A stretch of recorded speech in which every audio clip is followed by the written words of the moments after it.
Shaare Zion is much more than a synagogue. It is the engine of this community. Shaare Zion has been my home since I was a young boy. Shaare Zion represents as it being the golden goose of the community. It's where everything happens. Shaare Zion is the heart of the community. Shaare Zion was the start of the community. For me, Shaare Zion is my upbringing. My father, Abe Cohen, alav shalom, said it's the place from which everything grew. It's our central point, and it still serves as the central heartbeat point of our community. Every time people walked into Shaare Zion, they knew they were in the foundation of our community. It's a cornerstone of religious life in the community, without a doubt. Shaare Zion is a place that all the community members in our Syrian Sephardic community here in Brooklyn know is their real home. Shaare Zion represents to me a place to be as a community. Shaare Zion is the best. No any issue like Shaare Zion. Shaare Zion is our Beit HaMikdash.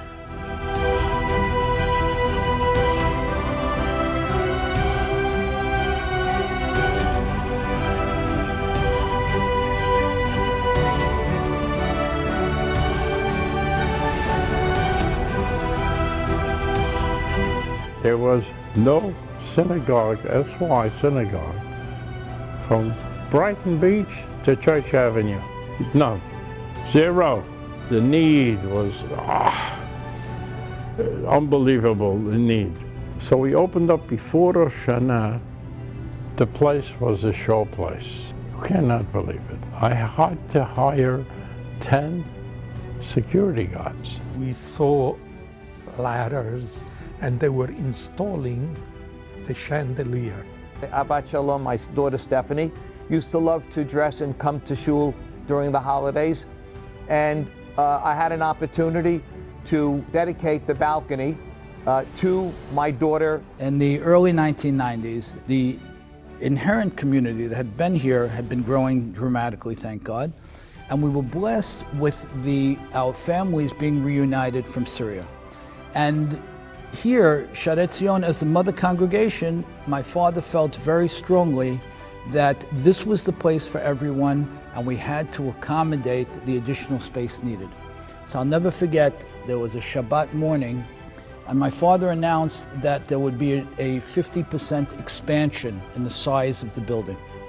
4 years later, my father was almost 80 at the time. He and Salah Ashkenazi, who was about 70, completed the expansion of the building to grow it almost 50% larger than it had been. And at 95 years old, 10, 12 years later, he was walking around with the plans to expand it further. In 1994, the building was getting a renovation. And I said, Rabbi, we have all these ruins back here. What should I do with them? He says, you start a Torah center. I want you to be involved. I want you to take care of it. I don't want to hear another word about it. We went downstairs in the basement. There were only 3 tables at the time. Today we have over 100 people every night. We had Baruch on one table, Yom Gindi on one table, Ronnie Raful was teaching me at the time, and some of my friends all together. You see sometimes in institutions what was 40, 50, 60 years ago, it's pretty hard, if not impossible to maintain. Let alone we've maintained it, it's only getting stronger. Everything is done here in Shem Shamayim, and that's why this building will continue for another 80 years, inshallah, and beyond. I don't think 80 years ago anyone could have imagined what's happening right now in our Bet Knesset.